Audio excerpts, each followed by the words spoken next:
Bueno, hermanos, ¿cómo están? Como todos los miércoles estamos aquí reunidos para aprender la palabra de Dios. Hoy vamos a terminar esta serie que ha sido de de mucho conocimiento, de mucho entender realmente la obra de Dios. Hoy vamos a ver la última, el último capítulo del Evangelio de Jesús, pero vamos a hablar de la cruz como obra completa de Dios. Vamos a hacer un recorderis como siempre rápido de todo lo que hemos visto. En la parte uno vimos las buenas nuevas, vimos que Jesús murió por nosotros, vimos los 10 mandamientos, vimos que estábamos condenados, que Él recibió todo el castigo de nuestra paz, que derramó su sangre. Bueno, vimos todo este tema.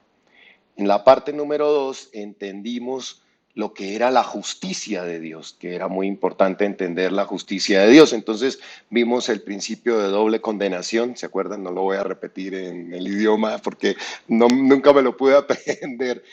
Pero acuérdense que no podíamos ser condenados dos veces.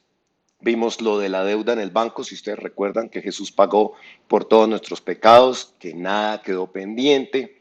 Él dijo, consumado es, que todo fue hecho. Entendimos un poco lo que era el perdón posicional, que era para salvación, y el perdón relacional, que era para comunión y poder tener esa relación diaria con Dios. Y vimos también la disciplina de Dios. Vimos que la justicia de Dios se aplicaba a través de la fe en la obra de la cruz. Vimos que había un desborde de sabiduría que explotaba nuestro entendimiento, ¿verdad? Vimos que había sido una planificación perfecta de Dios con una ejecución perfecta de Jesús. En la parte 3 vimos la cruz como el poder de Dios, ¿verdad? Ahí vimos que la cruz era una locura. No sé si recuerdan que muchos no entendían el tema de la cruz, que se perdían buscando ser salvos por sus obras, ¿verdad? También vimos que la cruz era sabiduría de Dios, como lo vimos ahorita. Estudiamos lo que era la sabiduría del hombre, estudiamos lo que era la evolución, la creación del universo, la teoría del diseño inteligente. ¿Se acuerdan que hablamos del pintor, del escultor, del escritor? Hablamos del ADN, hablamos del libro de la vida, el ADN como el libro de la vida, como el programa espectacular donde estaba programada absolutamente todo lo que era nuestro ser y que detrás había un programador, ¿verdad? Vimos que todo esto derrumbaba todo lo que eran los pensamientos ateos, ¿verdad? Vimos todos estos secretos científicos que estaban en la Biblia, que decíamos, uy, pero esto estaba revelado miles de años atrás, que la Tierra era redonda, que la Tierra estaba suspendida en el espacio, que somos polvo de la Tierra y que los elementos de la Tierra efectivamente están en el cuerpo humano. Vimos que la sabiduría de Dios era realmente infinita, ¿verdad? Y que aún así nosotros nos creíamos sabios para decidir qué estaba bien y qué estaba mal en nuestra soberbia, y no entendíamos que teníamos cerebro de caracol comparado con la sabiduría de Dios. Vimos también que la cruz era un tropezadero porque habían personas que siempre pedían señales. Veíamos un hecho histórico de la resurrección, que toda la creación, todo lo que tenemos a nuestro alrededor daba testimonio de Dios y de la existencia de Dios, pero que simplemente el hombre no quería reconocer para no tener que dar cuentas. ¿Se acuerdan que el hombre quería seguir manejando su propio estilo de vida? Que el hombre quería seguir, entonces en la medida en que no se acercaba a Dios o no reconocía a un Dios, pues no tenía que cambiar. Pero vimos también que decía claramente la palabra que no tienen excusa, ¿verdad? Vimos que Dios no envía absolutamente a nadie al infierno, que Él da todas las oportunidades, pero que el hombre decide, ¿verdad? Que igual siempre ha decidido sobre su vida desde la época de Adán, ¿verdad? Ahora vamos a estudiar, como les dije ahorita, la parte 4, la cruz como una obra completa de Dios. Y haremos como un resumen de algunas cosas importantes que hemos visto digamos que caminar y vamos a aprender algunas otras cosas nuevas. Entonces vamos a recordar un poquitico porque estudiamos sobre la ley y la gracia. Y esto es bien importante porque espero que después de estas 3 últimas reuniones, digamos que tengamos claro cuál es el tema de la ley y la gracia, porque yo muchas veces le pregunto a la gente, bueno, si tú murieras hoy, y llegaras al cielo y tuvieras ahí que dar alguna razón para poder entrar al cielo, ¿cuál sería tu respuesta para que te dejaran entrar? Espero que todos contesten, ya los que han visto toda esta serie, contesten de la manera correcta, porque muchas personas seguirán contestando, pues yo entraría al cielo porque he sido bueno, ¿verdad? Otras, pues porque he tratado de hacer el bien. Otras personas, bueno, porque yo pues como que no le hago nada mal a nadie, ¿verdad? Entonces, hemos estudiado que si tú eres una persona de las que piensa así, te equivocaste. Como la mayoría de personas, digamos que nuestra justificación, recuérdenlo, no está en lo que hemos hecho. Vamos a leer, y esto es muy importante que nos lo llevemos el día de hoy, porque ya terminamos con este tema de la cruz. Es muy importante porque miren lo que dice Romanos 3:20, dice, ya que por las obras de la ley ningún ser humano será justificado delante de él, porque por medio de la ley es el conocimiento del pecado. Entonces, de verdad que es importante que a estas alturas, después de 3 estudios que hemos realizado, entendamos que no es por ser buenos, no es por haber tratado de hacer el bien, no es porque no le hago mal a nadie que somos salvos. Porque todos, si ustedes recuerdan, hemos sido destituidos porque todos somos pecadores, ¿verdad? Todos nos seguimos equivocando, cambiamos de alguna manera, nos esforzamos de alguna manera, pero a veces fallamos y seguimos equivocándonos. Entonces recordemos que recibimos la salvación es porque nos rendimos a Cristo, ¿verdad? Entregamos nuestra vida a Él,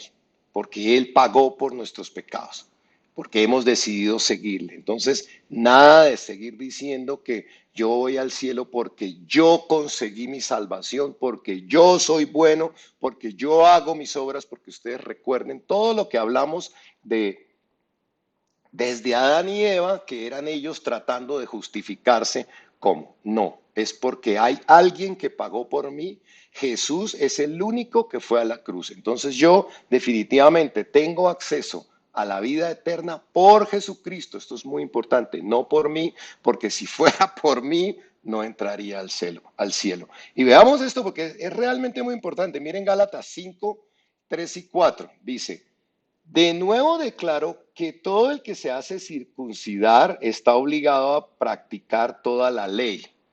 Aquellos de entre ustedes que tratan de ser justificados por la ley han roto con Cristo, han caído de la gracia. Cuidado, porque fíjate que es que aquí hay un tema muy importante. Aquellos que creen que van al cielo por cumplir la ley, como dice ahí, que se basan en cumplir la ley, dice que han roto con Cristo, han caído de la gracia. ¿Qué significa caer de la gracia? Significa que vuelves a la ley.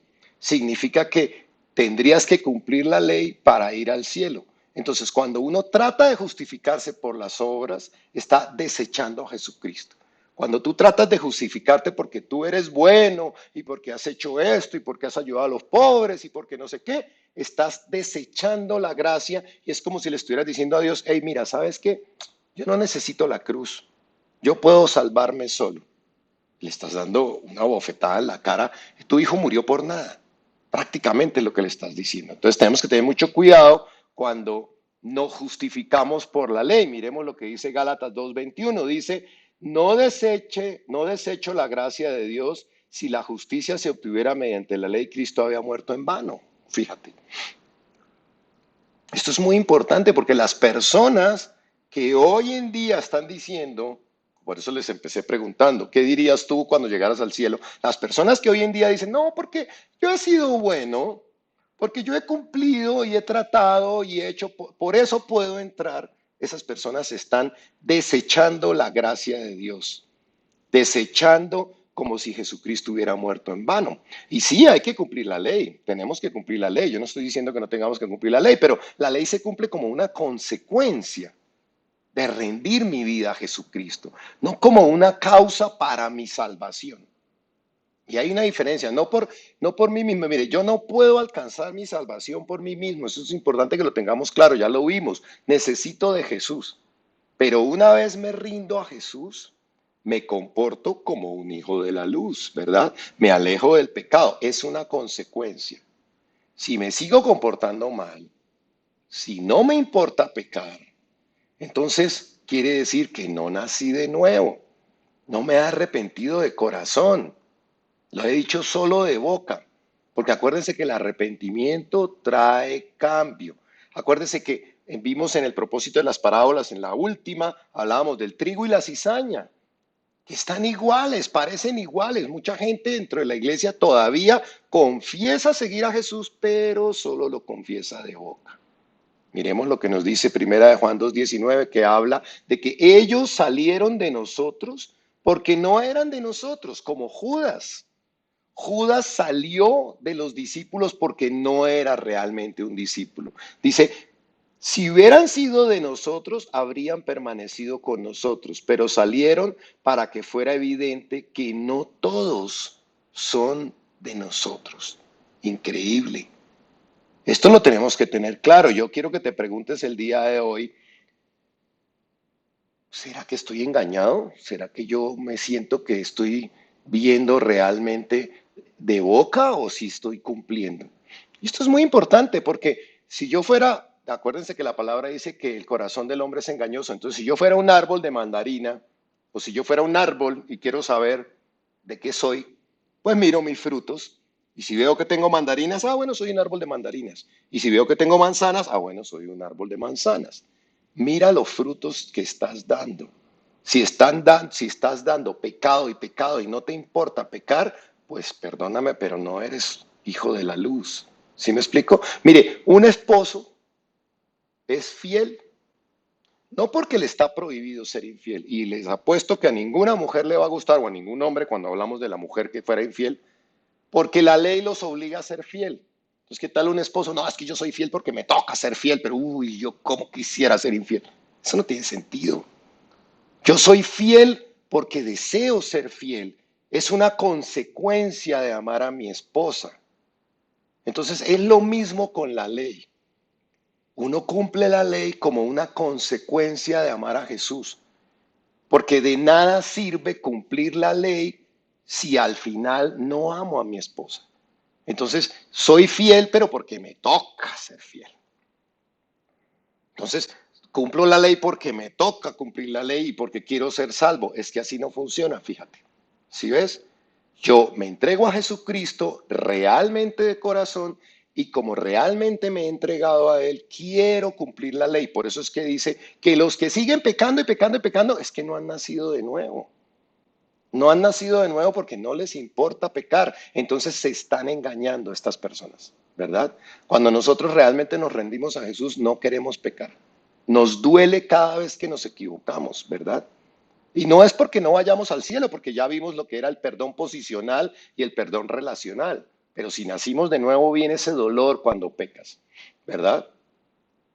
Entonces, sí, tampoco sirve que yo diga, bueno, voy a dejar de pecar.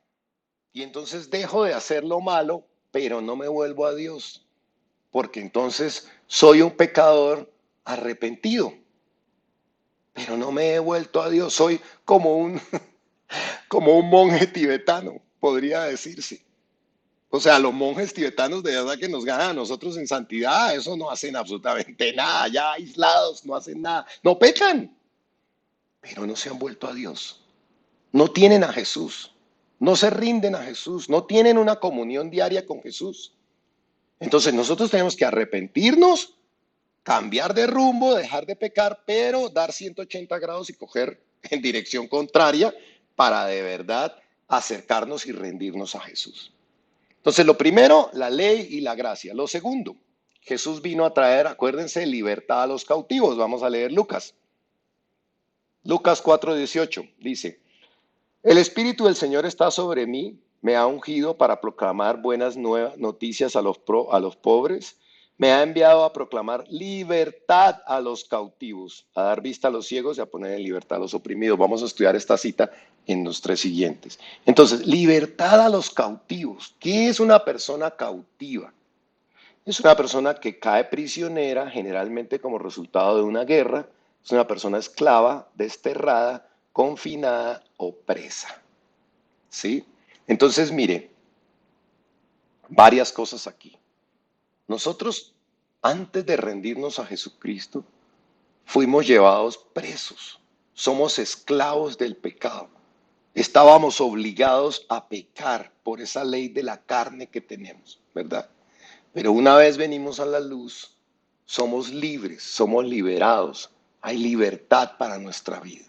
Ahora, hay algo que pasa en nuestra alma que también se llaman las zonas de cautividad, y esto en algún momento ojalá lo podamos estudiar más a profundidad, pero cuando tenemos un gran susto, cuando pecamos o cuando tenemos un dolor muy profundo, nuestra alma literalmente se quiebra. Y sé que todos ustedes seguramente han usado el dicho de se me partió el alma. Y a mí me sorprende cómo nuestros dichos del día a día tienen una profundidad en la sabiduría porque realmente se parte el alma. Cuando nosotros pecamos, cuando tenemos un susto muy grande o cuando tenemos un dolor muy profundo, se parte el alma y Satanás aprovecha esta ruptura para tomar esos fragmentos y ponerlos en cárceles de cautividad, ¿verdad?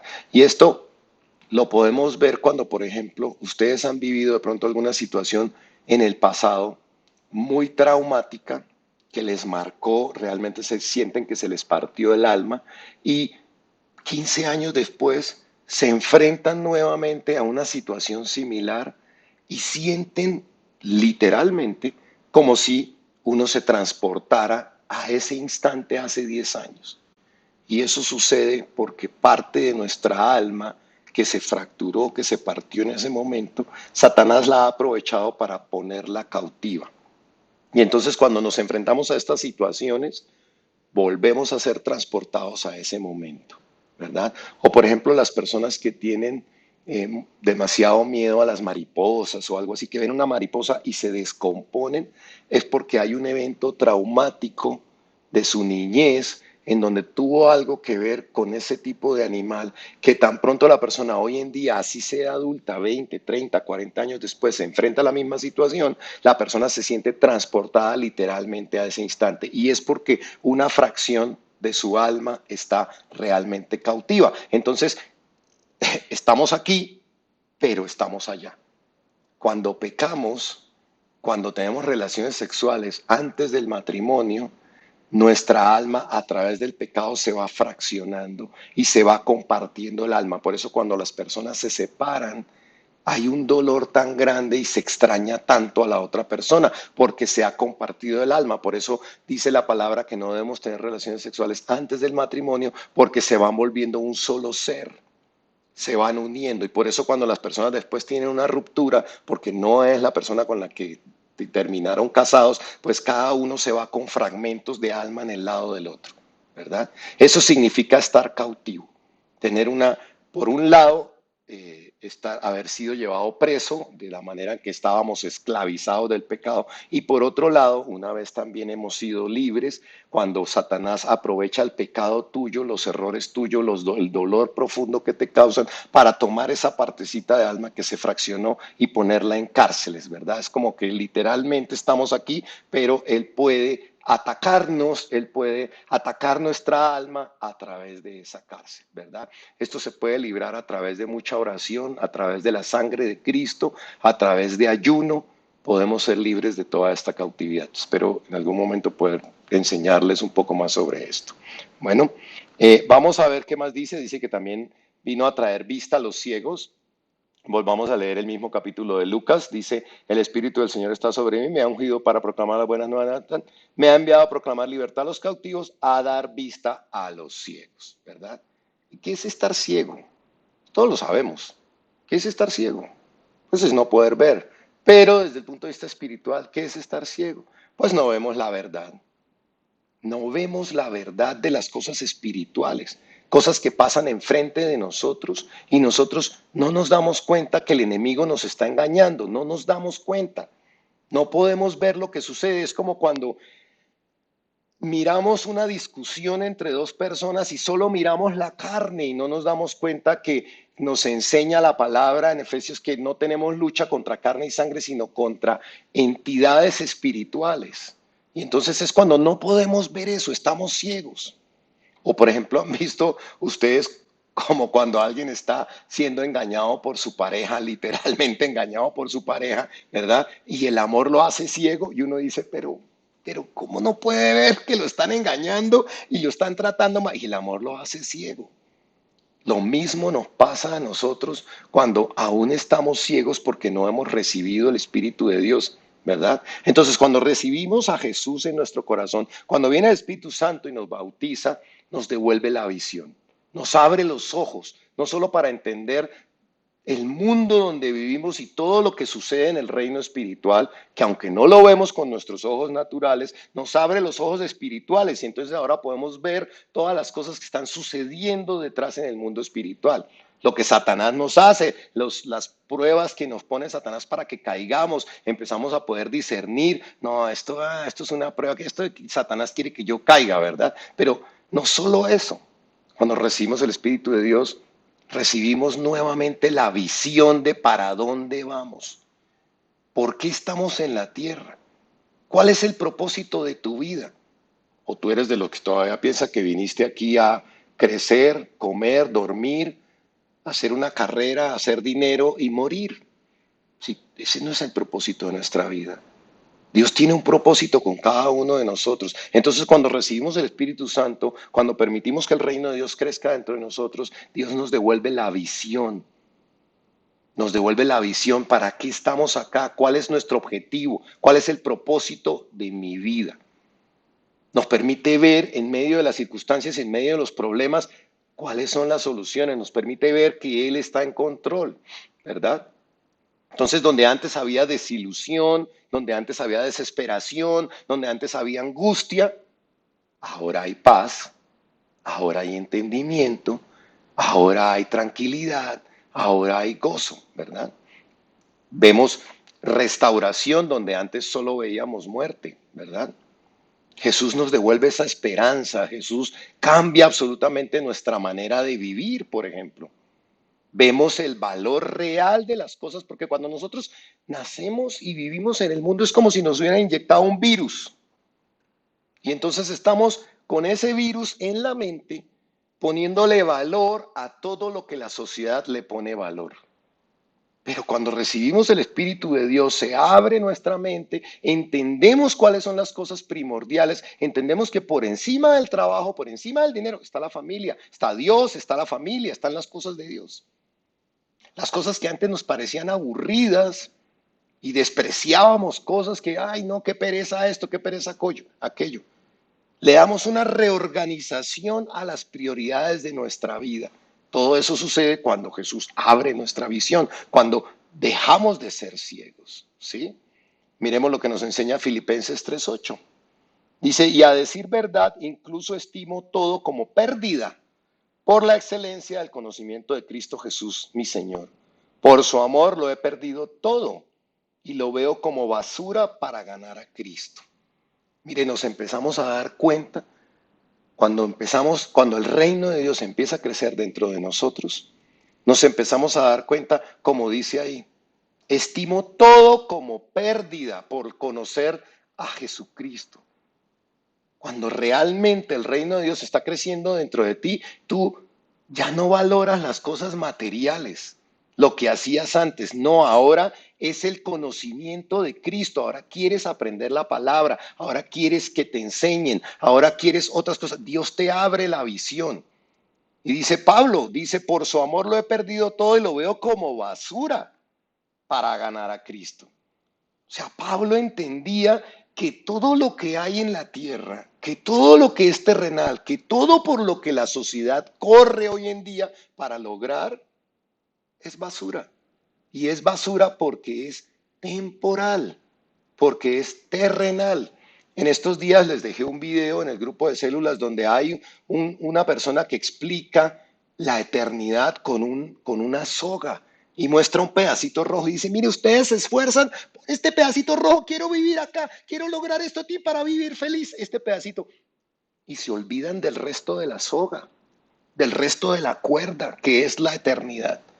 Entonces, cuando uno se da cuenta de dónde está el valor de las cosas, uno estima todo lo que es terrenal como basura.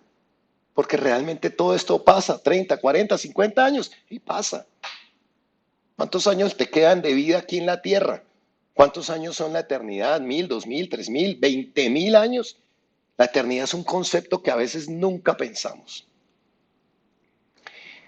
Cuarto punto que estaba ahí mismo en Lucas, dice que viene para traer libertad a los oprimidos. Vamos a leer otra vez la partecita final. Dice, me ha enviado a proclamar libertad a los cautivos, a dar vista a los ciegos y a poner en libertad a los oprimidos. ¿Verdad? ¿Y oprimidos de qué cosas? ¿Qué pasa cuando recibes a Jesús? ¿Por qué estás siendo oprimido?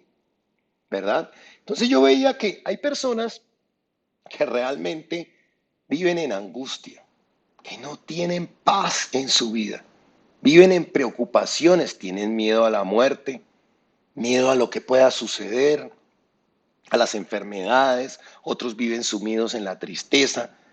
Hay gente que ha perdido sus sueños, no tienen ilusiones, se sienten derrotados en su vida. Y entonces eso los hace llenarse a veces de amargura y nada los hace felices. Si yo te pregunto hoy, ¿no quieres ser libre de todo eso? Jesús vino a traer esa libertad, libertad a los oprimidos por la oscuridad, ¿verdad? Para que vivas en paz, para que seas libre de todas esas cosas que vienen de la oscuridad, para que vivas en gozo, para que no dependas de las circunstancias. Mire, hablaba aquellas con alguien y le decía, mire, esto es como la luz, es paz, gozo, alegría, tranquilidad, todo lo que son los frutos del Espíritu Santo, porque esa es la luz. Y la oscuridad es la angustia, la intranquilidad, el miedo, las preocupaciones, la explosividad, todas las cosas malas. Y si tú estás en una fogata en medio de un bosque y estás haciendo una fogata y la fogata tiene una llama muy buena, pues tú tienes luz a tu alrededor, con lo cual la oscuridad no se puede acercar. Pero ¿saben qué pasa? Queremos dedicarle a Jesús una hora el domingo y ya. Y queremos vivir así. Entonces eso es como si yo no pusiera leños encima de esta fogata. Entonces la llama empieza a hacerse cada vez más pequeña y la oscuridad empieza a acercarse. Y en la medida en que la oscuridad se acerca o en la medida en que mi luz se apaga, viene la intranquilidad, viene el miedo, viene todas las cosas que trae la oscuridad. ¿Sí? Entonces me sorprende porque realmente cuando uno ve todo lo que Dios puede traer a la vida de uno, todo lo que Jesús puede hacer en la vida de uno, ¿verdad? Es sorprendente cómo cuando uno aprende y lee la Biblia se da cuenta cómo todo había sido profetizado. Leamos Isaías 42. Acuérdense que el libro de Isaías fue escrito casi 700 años antes de Cristo. Dice, yo soy el Señor, en justicia te he llamado, te sostendré por la mano y por ti velaré. Y te pondré como pacto para el pueblo, como luz para las naciones, para que abras los ojos a los ciegos, para que saques de la cárcel a los presos y de la prisión a los que moran en tinieblas. Y entonces yo te hago una pregunta hoy, porque realmente esto es muy importante. ¿Estás trabajando para esto? ¿Para que saques de la cárcel a los presos, para que le abras los ojos a los ciegos? Porque fíjate que dice, te he llamado y te sostendré y te pondré como pacto, como luz para las naciones. Tú has sido llamado con un propósito. Tu propósito no es ser el mejor ingeniero y ejecutivo de esta vida y tener 14 propiedades. Ese no es tu propósito. Tu propósito es abrirle los ojos a otros, sacarle de la cárcel a los presos, ¿verdad? Y de la prisión a los que moran en tinieblas. Hay muchas personas a nuestro alrededor en tinieblas. Si no, voltea a mirar cuántos sufren angustia, cuántos no tienen paz, cuántos viven en preocupación, cuántos tienen miedo a la muerte, cuántos viven en miedo a lo que pueda suceder, cuántos viven en enfermedad, ¿verdad? Muchas personas necesitan nacer de nuevo. Acuérdense que lo hemos estudiado pasado, nacer del agua y del espíritu, ¿verdad? Recibir la luz. De lo contrario, las personas si no reciben la luz, no sé si vieron el propósito de las parábolas 4, si no han visto esas, miren para que entiendan qué es lo que sucede cuando nos entregamos a Cristo. Por eso salimos de las tinieblas, porque el Espíritu Santo se posa dentro de nosotros y venimos a hacer luz, ¿verdad? Yo te pregunto, ¿ya estás en luz hoy en día? Recuerda que solo sucede cuando te arrepientes de corazón y cuando hay un cambio de actitud frente al pecado. ¿verdad? Vamos a ver el número quinto. Esto podemos llamarlo como los beneficios de todo lo que nos trae a nosotros la obra redentora de la cruz, ¿verdad? Dice que somos redimidos del pecado. Vamos a ver el significado de la palabra redimir. Dice librar a una persona de una obligación, de un dolor, conseguir la libertad de una persona o sacarla de la esclavitud mediante el pago de un precio. Es importantísimo, mediante el pago de un precio. Efesios 1:7 dice, en Él, o sea, en Jesús, tenemos la redención por medio de su sangre. Jesús nos redimió por su sangre, el perdón de los pecados según las riquezas de su gracia. Miremos Apocalipsis 5:9-10, dice, y entonaban un cántico nuevo que decía, digno eres de tomar el libro, de abrir sus sellos porque fuiste inmolado. Con tu sangre redimiste para Dios gente de toda raza, lengua, pueblo y nación. Para nuestro Dios los hiciste reyes y sacerdotes y reinarán sobre la tierra. ¿Sí? Recordemos que estábamos condenados en nuestros pecados. O sea, la única forma, si ustedes se acuerdan, era con sangre. Lo estudiamos en la parte uno. Vimos que por qué con sangre y venía desde Adán y Eva y que era un recordatorio de lo que iba a hacer Jesús, ¿verdad? No sé si recuerdan que en Hebreos decía, según la ley casi todo es purificado con sangre, pues sin derramamiento de sangre no hay perdón.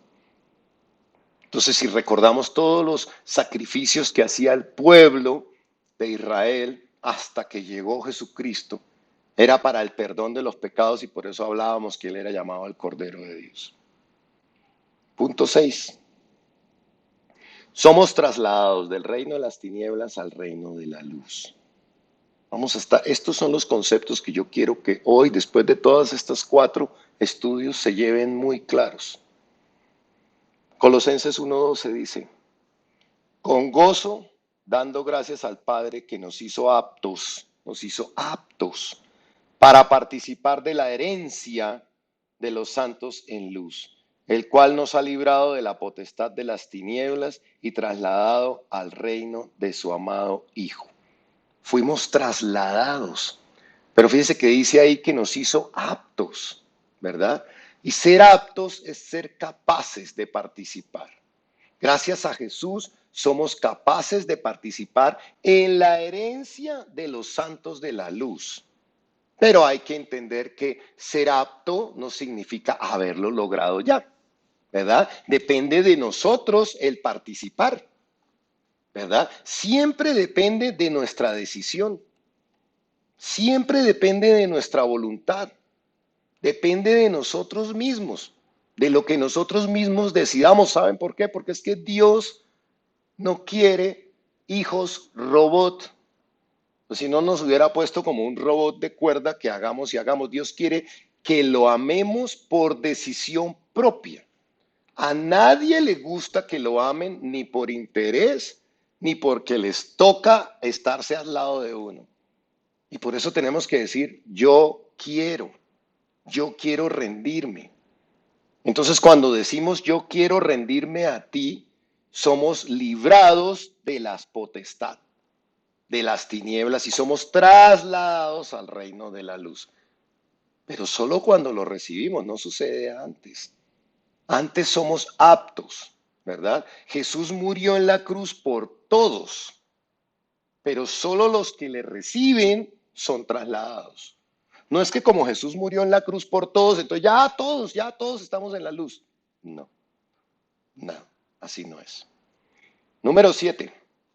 A través de la cruz y a través de todo lo que es recibir a Jesús, tenemos el nuevo nacimiento. Nacemos de nuevo. Y acuérdense, Juan 3:5 dice, respondiendo Jesús, de cierto te digo que el que no naciere del agua y del Espíritu no puede entrar en el reino de Dios.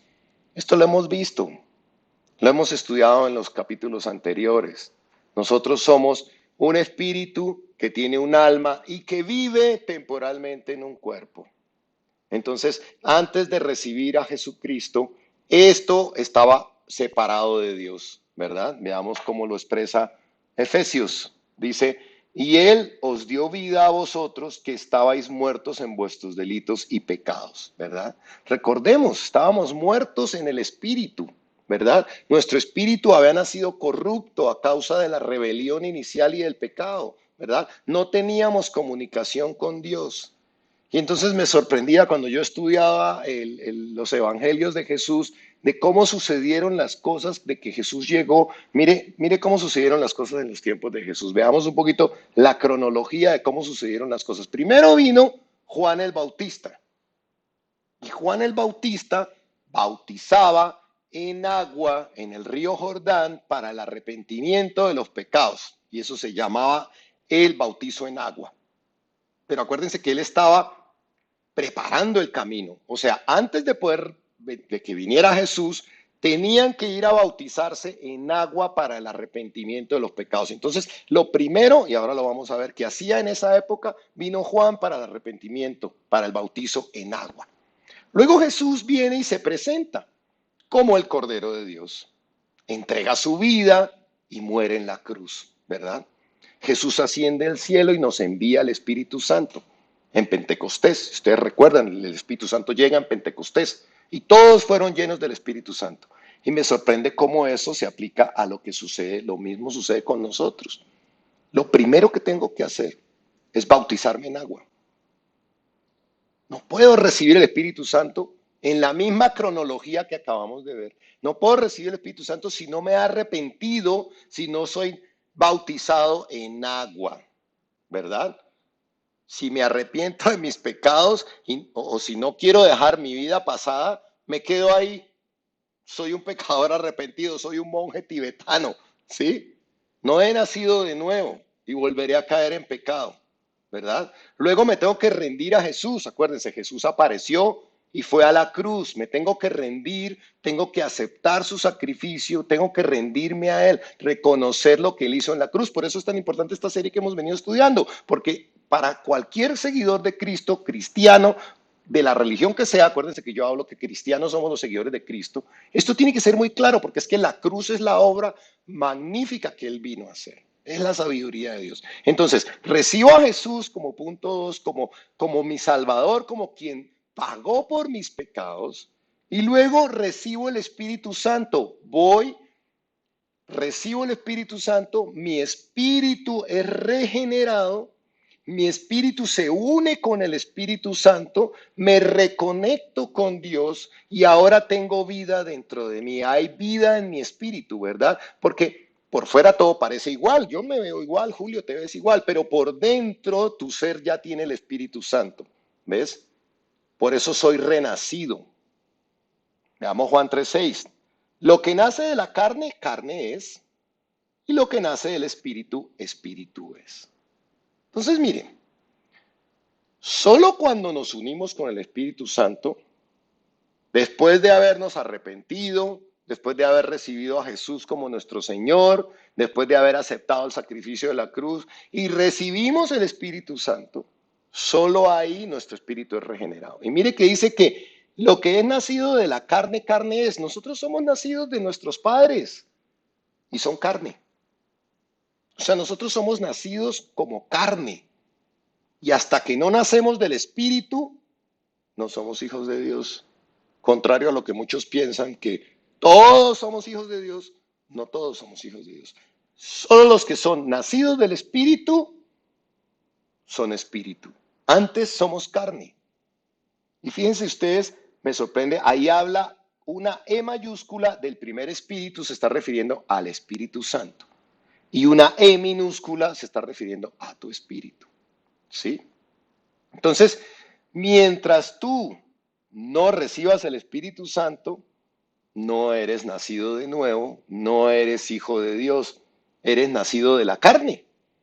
Soy nacido del Espíritu Santo cuando lo recibo. Entonces tengo que arrepentirme y darme la vuelta a Dios. No puedo quedarme como un monje tibetano sin pecar, pero lejos de Dios, ¿verdad? Porque mi cuerpo sigue muerto. Una vez yo estoy unido con el Espíritu Santo, la carne sigue muerta. La carne sigue condenada a morir porque nos hacemos viejos. La carne sigue su proceso de envejecimiento hasta que muere. Hay pecado en la carne, ¿verdad? Veamos lo que nos enseña Romanos. Romanos 8:10 dice, y si Cristo está en vosotros, aunque el cuerpo esté muerto a causa del pecado, porque nuestro cuerpo está muerto, sin embargo el espíritu está vivo a causa de la justicia. Entonces, ahora mi espíritu es vivo, porque está unido al espíritu de vida, ¿verdad?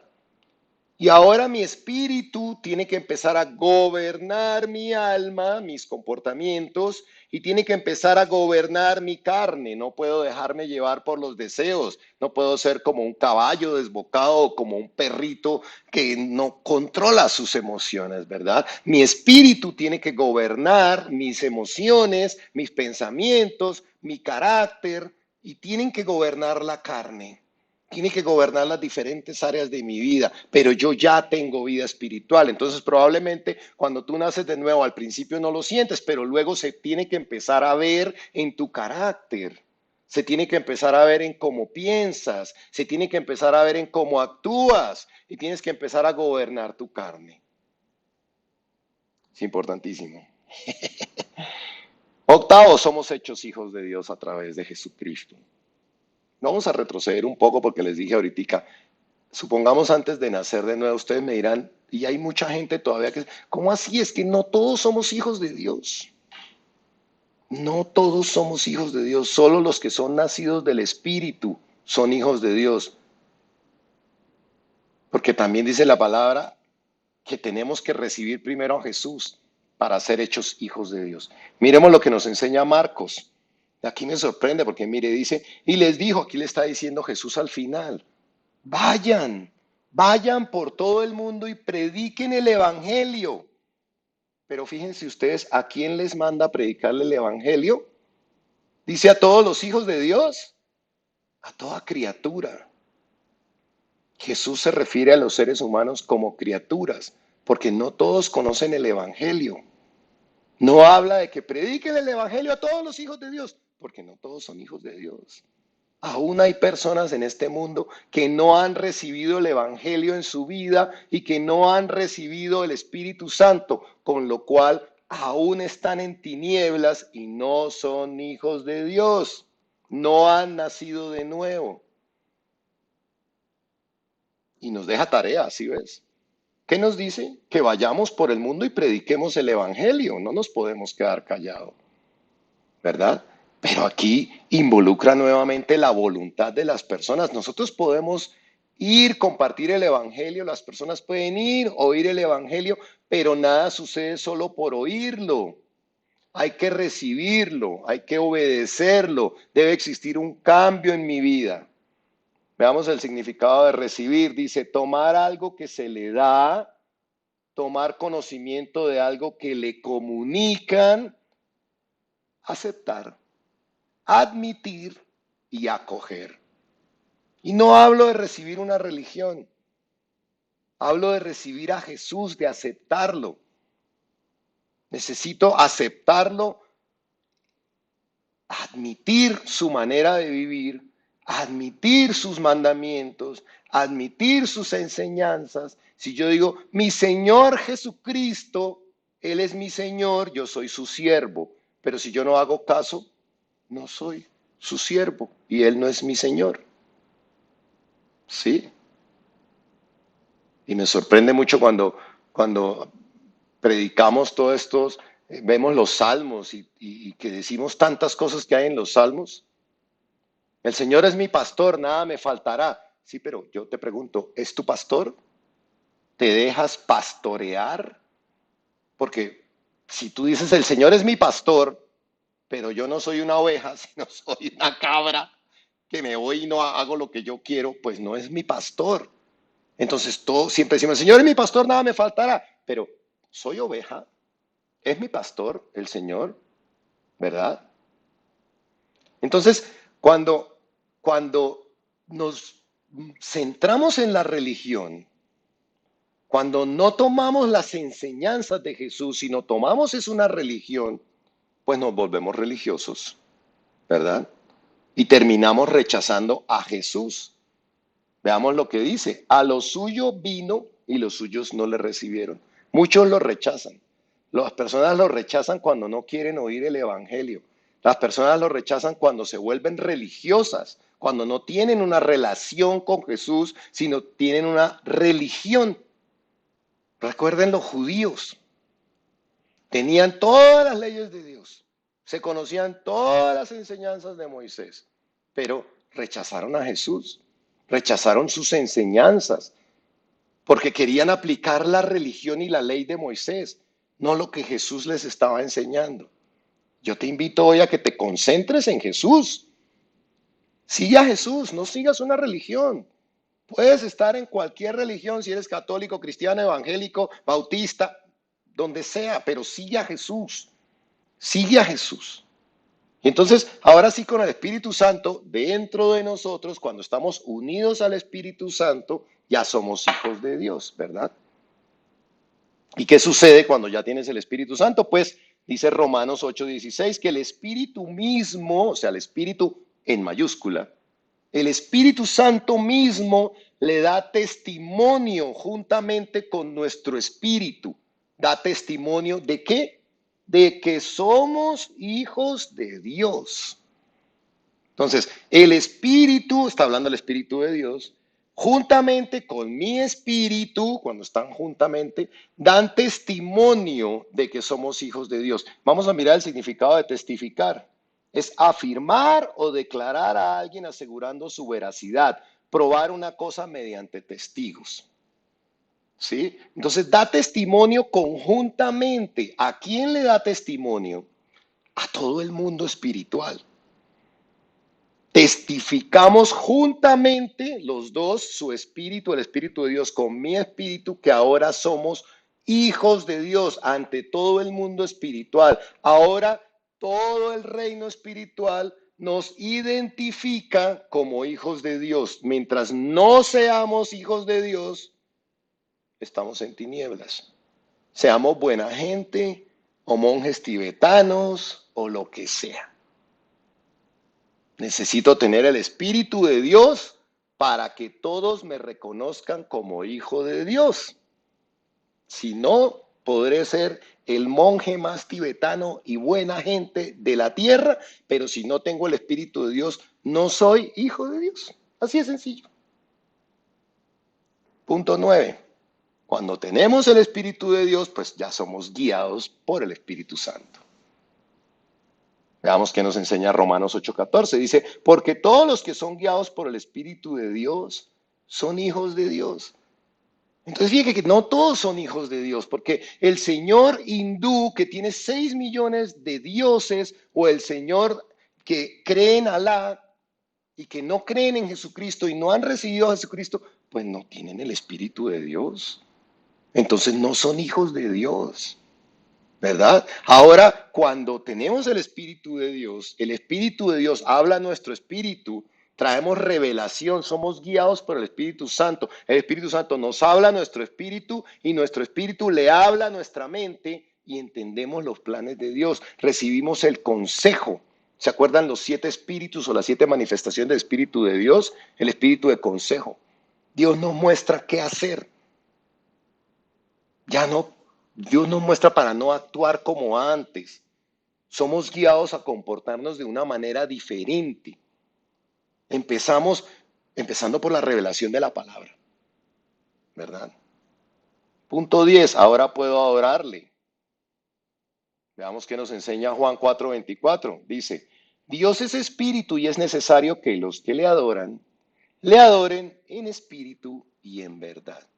Nuevamente las dos es diferenciando. Él es espíritu y nosotros somos espíritu. Tenemos que adorarle en espíritu.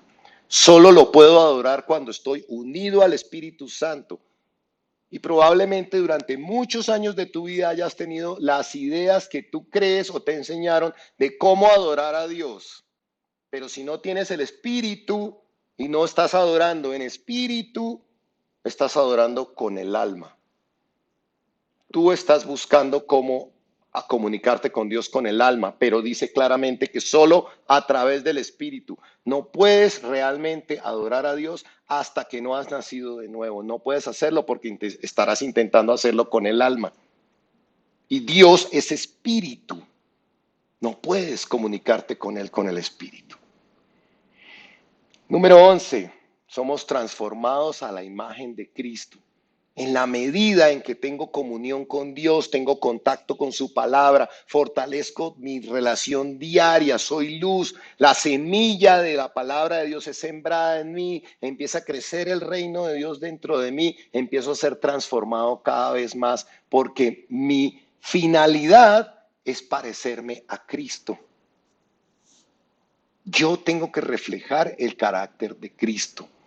Si soy cristiano, tengo que reflejar el carácter de Cristo. Si no, soy cristino, o sea, un cristiano falsificado. Si no me parezco a Jesús cada día más, no estoy creciendo en el Espíritu. La presencia de Dios se tiene que reflejar en mi caminar. Miremos 2 Corintios. Así que todos nosotros a quienes nos ha sido quitado el velo, podemos ver y reflejar la gloria del Señor. Y el Señor, quien es el Espíritu, nos hace más parecidos a Él a medida que somos transformados a su gloriosa imagen. Y aquí quiero que noten que había un velo. Dice, nos ha sido quitado el velo. ¿Qué velo? ¿Qué velo teníamos? ¿Cuándo me es quitado ese velo? Veamos un poquito antes. Dice, pero la mente de ellos se endureció y hasta el día de hoy cuando leen el antiguo pacto llevan puesto el mismo velo, que solamente por medio de Cristo puede ser quitado. Y aún hasta el día de hoy cuando leen a Moisés, el velo les cubre el corazón, pero ese velo les será quitado cuando se conviertan al Señor. Entonces, antes de Cristo teníamos un velo como que no nos dejaba ver, veíamos distorsionado porque no nos dejaba entender las cosas, veíamos distorsionada la realidad, le dábamos valor a lo que no es, a lo que es malo le llamábamos bueno y a lo que es bueno le llamábamos malo. Todo estaba, no podía entender las cosas espirituales, cogía la palabra de Dios y no podía entender nada de la palabra de Dios. ¿Verdad? No podía ver ni siquiera mi propia condición. No, yo soy bueno, yo soy bueno, yo soy bueno. Todos somos pecadores.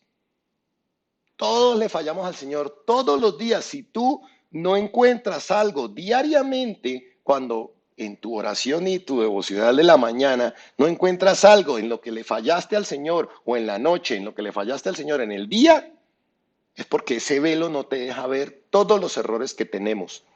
Yo todas las noches le digo, Señor, perdóname por esto, perdóname por aquello, porque le fallo todos los días. Solo cuando mi velo es quitado y me doy cuenta de todos mis errores y me doy cuenta de todas las cosas y me doy cuenta del carácter de Cristo, empiezo a ver, tengo trabajo para hacer.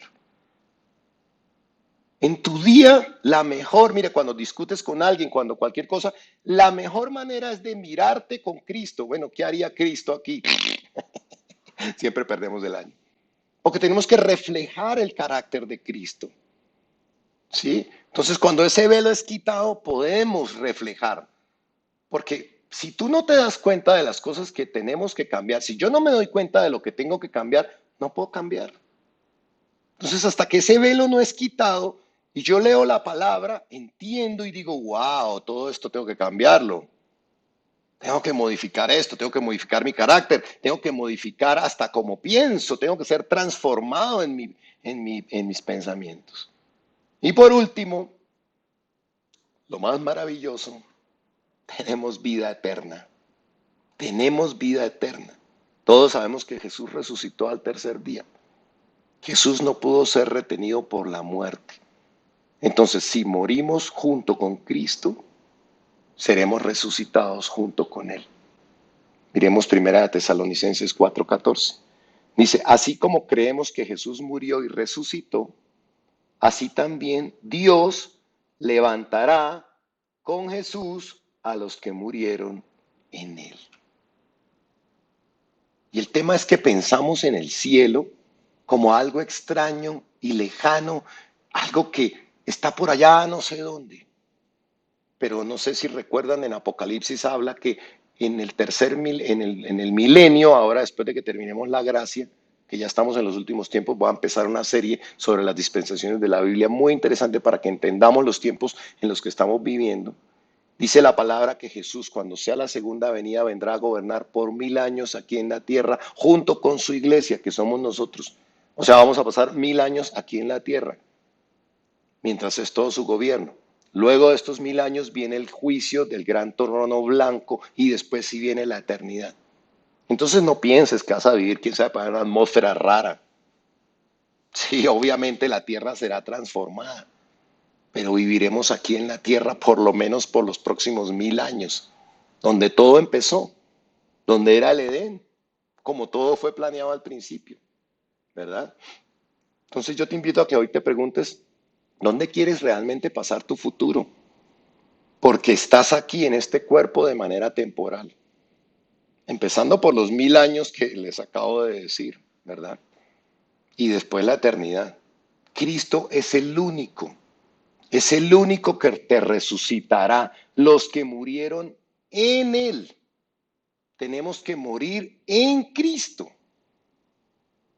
Cuando partamos de este mundo, tenemos que estar en Cristo, haberlo aceptado. No sirve como muchas personas dicen, no, es que yo cuando muera y llegue allá ante el juez le voy a decir, es que tú eres muy misericordioso y me vas a perdonar porque tú eres muy misericordioso. Dios te va a decir, sí, yo soy muy misericordioso, por eso mandé a mi hijo a morir en tu lugar, para que mientras tú estabas en el cuerpo, lo aceptaras para que no tuvieras que pasar la vida eterna separado de mí.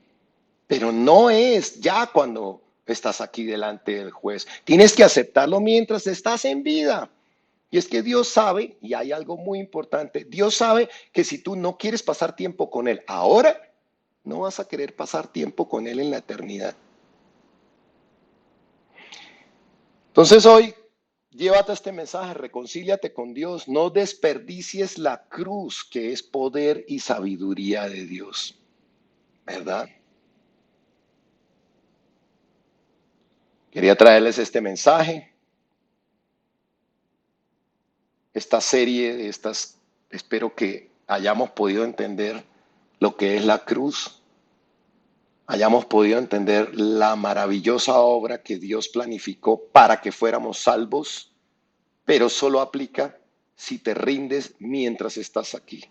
Dios es amoroso, tan amoroso y misericordioso, que envió a su propio Hijo a morir para que nadie se perdiera, pero depende de nosotros tomar esa salvación mientras estamos vivos. Es muy importante. Quiero invitarte a que te unas al grupo de células. Tenemos un grupo de células, voy a dejar el link ahora en los comentarios si quieres unirte, si no te has unido al grupo de células, para que recibas notificaciones y cosas que yo estoy publicando en ese grupo de células.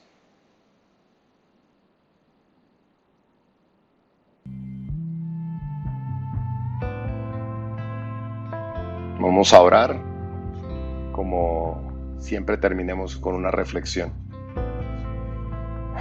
Padre, yo sé que soy un pecador, por eso quiero agradecerte hoy por la cruz, Señor. Gracias, Padre, por ser fiel, por no fallarnos. Gracias, Jesús, por haber conquistado tanto por nosotros, por habernos dado esta oportunidad para tener vida eterna. Hoy quiero rendirme totalmente a ti, Jesús. Gracias por darme la oportunidad de volver a ti. Quiero dar un giro de 180 grados a mi vida. Gracias por ser fiel, gracias por traer esa libertad a mi vida. Gracias por haberme escogido para nacer de nuevo. Gracias por haberme hecho tu hijo, Padre. Gracias por darme tu Espíritu Santo, porque ahora puedo comunicarme contigo, puedo adorarte correctamente, puedo ser guiado por ti, puedo escuchar tu voz, puedo entender tu palabra. Hoy te pido, Jesús, que me transformas mi ser, cambia mi mente, mi manera de pensar. Gracias, Dios, por darme vida eterna, porque sé que a través tuyo, Jesús, a través de la obra tuya en la cruz, viviré cuando parta de este mundo, Señor. Hermanos, son tiempos de reflexión y Todo esto me confronta a mí, me ha tenido angustiado y pensando mucho, reflexionando sobre mi vida. Y la idea era poderles compartir un poquito de esto. Dios los bendiga.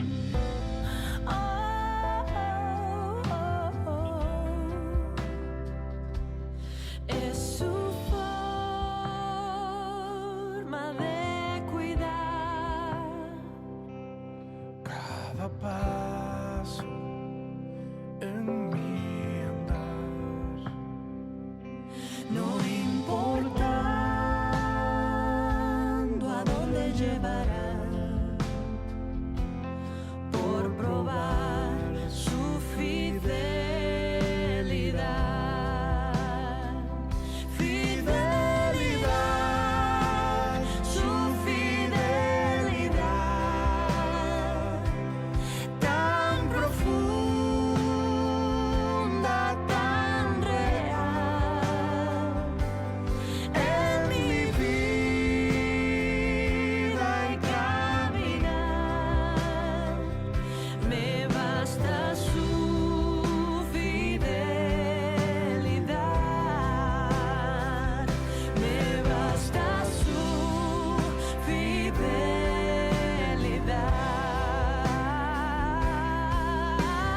Oh, tu fidelidad,